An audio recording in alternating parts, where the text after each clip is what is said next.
millennials, we're just comparing generations. There was a stat that was put out there, a study, and they're saying how millennials and Gen Zs, you guys will struggle to match up with your parents. The baby, is it the Gen X or boomers? Yeah, boomers. Yeah, I'm just like, where? Now why? Apparently because of COVID. So we have like 3 years. Now we have 3 years to catch up. Yeah. But thankfully now we are talking about some awesome pieces of innovation that you guys and of course your company have come up with. And I think this is the right time to get into this conversation. Just like you said, Eric, the future is here. And maybe just as a conversation starter, you should tell guys what you guys do at Moja EV. We can start with, of course, the lady over here, the one and only Josephine. All right. And what inspires you to do what you do? Don't get me started. But anyway, so at Moja EV, we sell 100% electric vehicles. So in Kenya currently, when you say electric vehicles, guys go basi, boda, bike.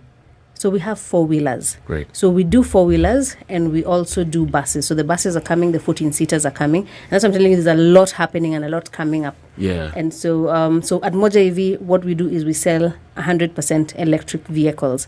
Not hybrids, nothing. Just 100% new cars, 0 mileage. Unboxing manenos. Unbox it for yourself. I know. I like how she says new and then 0 mileage, because people have this habit of it's new with 20K, and I'm like, no, that's not new. That's secondhand. Yeah. But yeah. So what inspired you to do what you do? I just want to know about the individual Josephine Kwanzaa before we talk about the electric vehicles. Because you're into marketing. Marketing is deep, it's wide. I love creating. I love creating things. So I like seeing things start from zero up until the point when they are, like doing their own thing. Because at some point, any project you begin at some point has a mind of its own. I and agree. It grows beyond you. So I like seeing things grow, which is why I do event management. I do marketing. I like creating things, just seeing something start from, something you typed. Yeah. And then you just bring the team together. Yeah. And then they come up and bring something even more brilliant, because you're not the superstar. I believe there are a that. million other people who have brilliant That's true. ideas. So bringing them together and just seeing it grow is awesome for me. And that's why I like this aspect of electric vehicles. Yeah. In Kenya, electric vehicles in the US, in the UK, China, they've been there for years. Like one of our vehicles comes from a company called Neta. Neta is celebrating 10 years. Wow. Here in Kenya. Who knew? Yeah.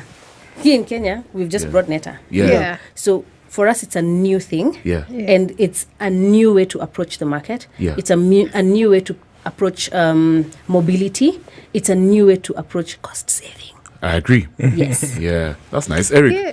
so what does your job entail as the operations manager over there? Well, to start with, I can speak Chinese fluently. Oh, Wait, what? So, yeah.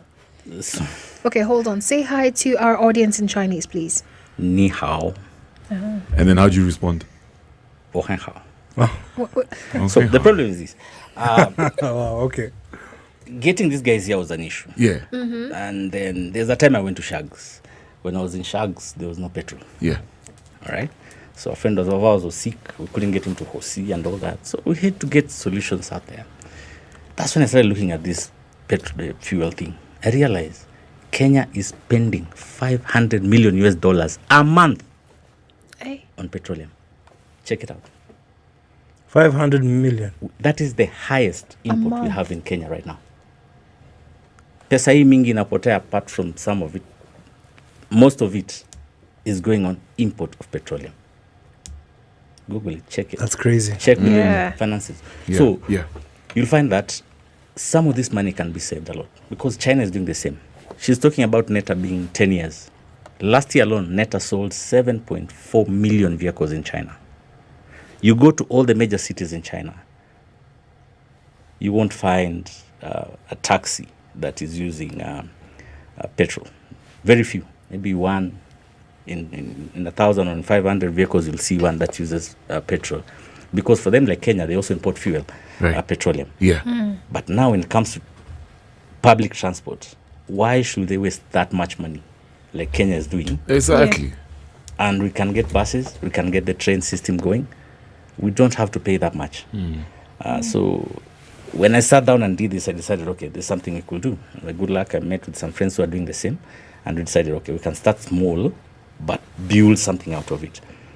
So that is what we're trying to do, and that's what I'm trying to do in Moja EV. That's fantastic, man. And as we get deeper into this conversation the whole industry, the electric vehicle industry, what's the latest stats in terms of the number of registered electric vehicles in the country as of 2024?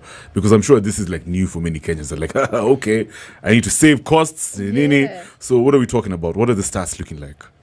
Okay, when you talk about motor vehicles, motorbikes fall under that because they have the motor, right? Okay. So with that, according to the latest statistics, we're about 5,000 thereabout. Right. Yeah. Okay, so It's actually people are grown. slowly picking up on that. But you also notice that in the last that has happened in the last 3 to 5 years, all right? You look at the public transport. Right now, I'm not sure. There's, I think, very few circles that don't have electric buses, at least 1 or 2. Yeah. All right? So they're also adapting into moving into that.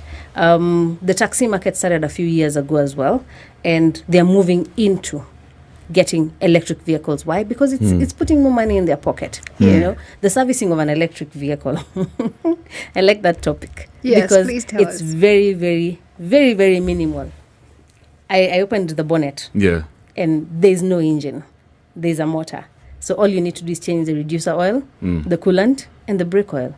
And the cycle is about 20,000 kilometers. Yeah. So your costs will be cut down by 80% with an Imagine electric that. vehicle. Yeah. All right? Yeah. You and your mechanic, mnakutania wapi? Kwa brake pads. You know. That's it. Yeah. What? Asijaribu kugusa kitu ingine kwa hiyo gari. Let No, me if ask. it's not a trained person, don't let them touch it. Yeah. Let me ask, how much do you think it costs to service that vehicle after 20,000 kilometers? After 20k kilometers. Yeah. How much do you think it costs? JP, you want to answer that? I'm assuming maybe 10 Gs. Yeah, because it's like, Yeah. the Thou. battery. What? Ah, bros. This Yeah, is it's only 1,000 bob to service that vehicle, I'm telling you. Jeez. Are you serious? You need like 600 bob to buy the reducer oil. It's not Yeah. this much Yeah. for the transmission. And that's that. The rest is all about checkups, diagnosis, and all that. Yeah. Maybe the 400 you give to the guy who's doing the service. Yeah, So yeah. it comes to 1,000 bob. 1,000 bob.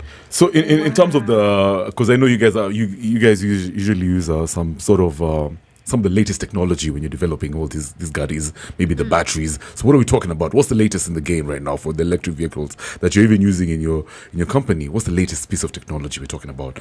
Of course, disruptive. Right. One of the biggest questions that we get whenever a client comes to see the vehicles, because we have our showroom here at Samia Park, and when guys come in, they listen and they're excited, then they go like, and how much is the battery?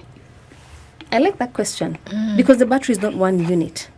The battery is under the car, so it's an undercarried battery. That battery for the Netta has about 4 modules, and each of those modules has more than 1,000 cells. So at no one point will you be able to destroy the entire battery. So what happens is, if you feel like the car is not performing as it used to, we plug it into the diagnostics machine. Yeah. It will tell us exactly which cells have a problem, and then you just need to change those cells. Yeah. So the fear of, I need to change this battery, which will cost me so much money, and I'm so scared of it because what do I do with it when it's destroyed? Yeah. Is simply gone. You simply change. I mean, your phone has like 1 cell. If it dies, it's dead. The car has more than 1,000 of those cells. So if 1 cell dies, the rest continue. Makes sense. Easy stuff. I like the way you're speaking about fears that most people have, especially when it comes to a new field like electric cars. So what are some of the other fears that you have? Because I see, like, with our petrol cars, you just drive to the nearest petrol station when it's at E. But now I'm driving electric car. My car is telling me battery low. Like, what happens? You scream and shout. No, Yes. you don't. Okay, so when you buy cars from Moja EV, they come with 2 chargers. So there's a charger that you mount. So we'll mount for you at home. So do you want it mounted at home or at work? You know, the guys who own their own businesses, they own where the business is, so you can mount it there. Yeah. Then there's a portable charger. This portable charger goes into a socket, Yeah. just like that one, but preferably the single socket. All right.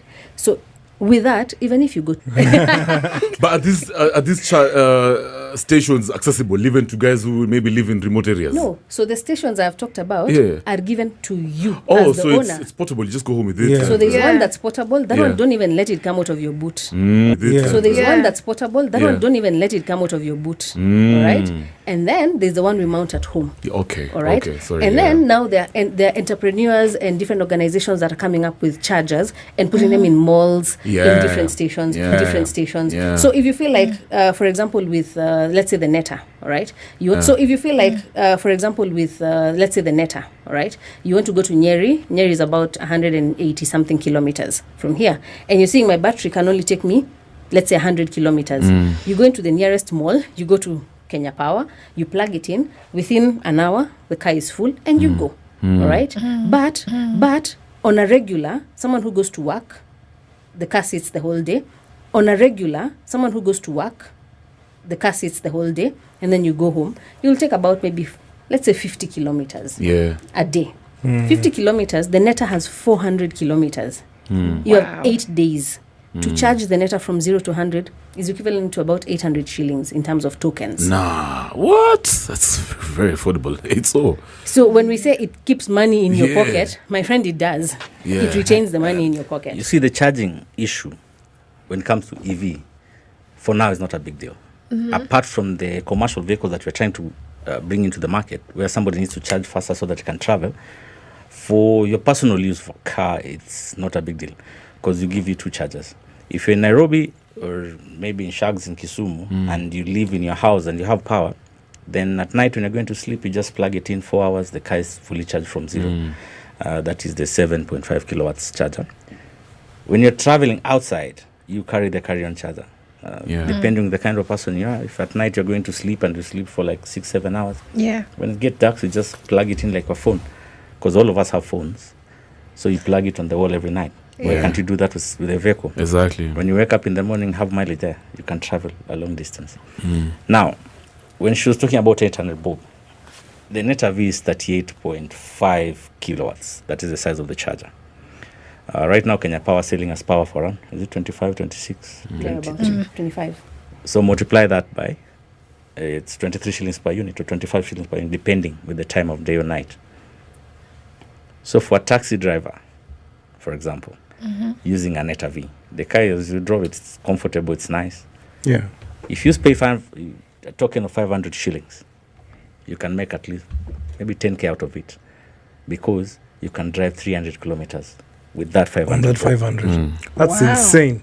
Yes. Wow. If you add the 300, now you have the to 800 shillings or so, you have Yeah. the 400 kilometers. Yeah. I don't think there's a taxi driver who does 400. I think that's too much for them. And for a normal combustion vehicle, maybe a small one, 650 or 1000 cc's, you're spending around 4,000 for fuel or 3,500 for fuel for 300 kilometers Yeah. or even more. Yeah. That sounds amazing. But what's the biggest barrier to consumer adoption? If I can put it like that, yeah. What are some of the concerns? What are some of the things that make now certain consumers be like, EVs are not my thing, man. They're not my thing. What do you Yeah. think is the biggest barrier out here? And maybe now that is some of the problems that you're trying to solve. Kenyans are stubborn. And I'm sure they're stubborn for a good reason. Why are they Yes. stubborn? Let's go back. Yeah. All right. A long time ago, all the cars were stick shift. The transition from stick shift to automatic was chaotic. Yeah. Because all the boomers were like, no, I have to have full control of my car. I agree. You know, you remember all Yeah. those things that were being said about automatic cars? Yeah. And then all of a sudden, the same boomers now are driving automatic. And then hybrids showed up and guys were like, no. Nikiguza hiyo gari ndapigwa shock. You know, all those kind of things that guys say, all right? Which are the same things we Wow. are being told now. Yeah. You know, Yeah. where there are all these stereotypes, unaendesha microwave, you know. So there's all of these things that we get told on a day-to-day basis. And that's why I say we are a bit stubborn, all right? Yeah. Now, initially, when electric vehicles came, not into Kenya, but in the US market, when they were beginning, all right, you'd find a lot of problems with, there's a problem with the battery. Other times, the car would just not start. Other times, the car would start burning, you know. There were Yeah. all those issues at the beginning. But that was like 2008. This is 20 years later. The technology has evolved. You know, it has moved from being one huge cell into all the small cells that can actually power this thing. So all the questions that we get in terms of fears and resistance are based off of things that happened 20 years ago. You're not the same person 20 years ago. You wouldn't make the same mistakes you made 20 years ago. Yeah. Innovation has caught up with everything. Problem solving has caught up with everything. So a lot of those challenges that we're getting are more on the wacha nione nani ako na gari. Yeah. Then I'll see, you know. Yeah. So the micro-influencing climate is still very active, where if I haven't seen the car on the road, then I'm very scared. Or if I haven't seen somebody who has this car, then I'm very scared. Yeah. But also negativity reigns. What do you mean? All right. In this sense, let's go back to advertising. Advertising 101. It's easier for one person to talk about bad service that they've experienced to 20 people. I agree. But it's very difficult for them to talk to even 2 people about good service they've had. Yeah. All right. So all the things that you would hear in the EV market currently from the crowd is negative. Oh, unajua beshte yangu alikuwa na hybrid ikafanya hivi. But if you investigate, either this person didn't pay attention to the vehicle or really didn't know how to run it. Yeah. So as part of our sales journey or our marketing journey, we're doing a lot of education about it. We're doing a lot of battery care. You know, teaching guys how to take care of the battery. You know, Correct. The same way you don't spot charge your phone. You know, you don't always sit down and say, I'm at 30%, let me charge it again. I'm at 50%, let me charge it again. You wouldn't do the same with your car battery. So that kind of education is what is demystifying all these fears and creating an opportunity for a lot of people to now get into the EV space. And that's why you can see the numbers have risen and they'll continue rising. That's interesting. Now, let me ask a hypothetical. So, I'm the one with the electric car, and then I gave Kev the car for the weekend. Now, Kev... But this car has no fuel tank. This car has no engine. You So see, it won't when enter. the president was talking about this car, that's why I think some Kenyans are a bit skeptical also, because when the deal is so sweet, we always tend to be like, hebu tuone nani ataanza. We always tend to like chill out and see who's coming first. When the president was talking about it, it's like gari ina engine inaenda mbio ndio nataka kuleta, and then he was showing up with the Kataini car and all that.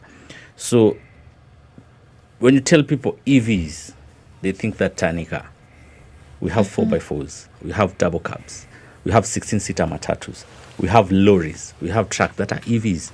They are fast, they're reliable, and there's no place to put the fuel. Come on. Good. Like it is fully sealed. Even the bonnet itself is sealed. So the only thing you can do is maybe plug. There's a place to plug it in. But there's no place you can put on. So when he's talking about negativity, I think people in Kenya, like when the deal is too sweet, think twice. And also not so many people understand about the EVs. Because so many people you meet are like, is this a hybrid? You're like, no, it is fully electric. No. There's no fuel anywhere. So there's no engine. How? What is the CC? Like, there's no engine. No. You just tell me the CC. You're like, this does not have an engine, so you cannot Have CC. combustion. And they're like, okay, so how do you equivalent it to the CC?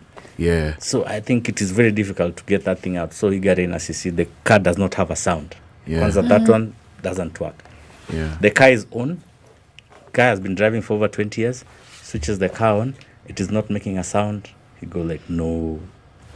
Like, no. Let me ask you, in terms of consumer behavior, which type of Kenyans are usually interested in this type of cars, right? Is it like high-end folks?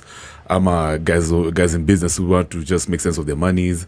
Is it the younger Kenyans? What have you noticed? What's the pattern looking like? Kenyans are curious. Kenyans are curious. So we have all types of people who come into the showroom, who come to ask us questions.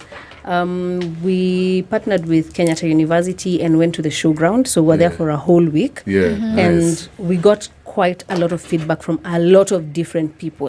All right. So we had guys who just pass by and be like, "Igari ni ya stima?" Ebu fungua mbele. So we actually opened up the bonnet and they were like, "Iko wapi engine?" You know, and then there are guys who have driven hybrids and PHEVs, and they're like, let's do math. Okay, so there's one, he's a lecturer at JPAT. He said, my PHEV Outlander has reduced my costs by 45%. How much further can this one do? We sat down, we did math on the netter. He walked away, came back a few hours later and was like, okay, fine. Now let's do math on the Skyworth. And we did math on the Skyworth, and he was like, I'm going to get a headache, so I'll see you tomorrow.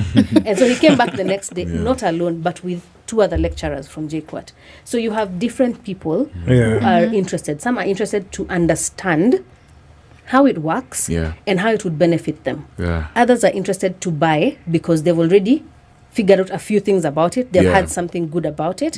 And so now they want to try it. You know, so you have all manner. You have young children coming to ask you questions at the showground. And they're asking you intelligent questions. And even the older people are sitting there looking at them like, what kind of questions?